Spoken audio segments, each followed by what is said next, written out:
Pour la pastille 3, je peux diviser par moins 1 de chaque côté. Ce que ça aurait comme effet, c'est que ça va annuler le moins ici. Ou je pourrais aussi distribuer le moins sur la parenthèse. Donc, j'ai 10 qui est égal à 5x plus 8. Ça va changer mes signes. Je vais isoler mon terme en x, donc je vais lui enlever le terme constant plus 8 en soustrayant 8 d'un bord, 8 de l'autre. 10 moins 8 me donne 2. L'autre côté, 5x plus 8 moins 8, les termes constants s'annulent, il me reste 5x. Prochaine étape, je vais isoler mon x en divisant par son coefficient. De ce côté-ci, il va me rester 2 cinquièmes, que je ne suis pas obligée de calculer en 0,4. C'est correct, 2 cinquièmes, c'est une belle réponse. Puis de l'autre côté, il me reste x. Allons valider la réponse.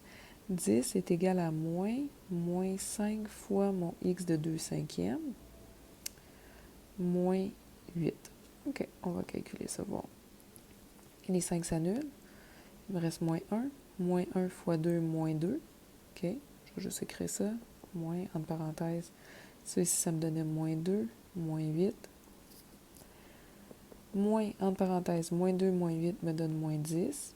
Est-ce que moins 10 me donne 10? Oui, donc ma réponse ici était bonne.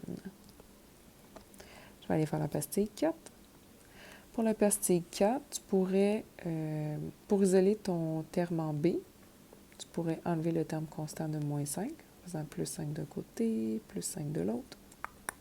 Il reste B sur 2. Et de l'autre côté, moins 7 plus 5 qui donne moins 2. Tu pourrais faire fois 2 d'un côté, fois 2 de l'autre. Quelque chose qui est divisé par 2 et fois 2, il reste juste le numérateur, B. Et de l'autre côté, moins 2 fois 2, j'ai moins 4. On va passer par un autre chemin pour le fun pour arriver à notre solution de moins 4. Oups. OK. À la place, je vais faire à tout ça ici et à tout cela, donc au membre de droite au complet et au membre de gauche au complet, je vais multiplier par 2. Okay.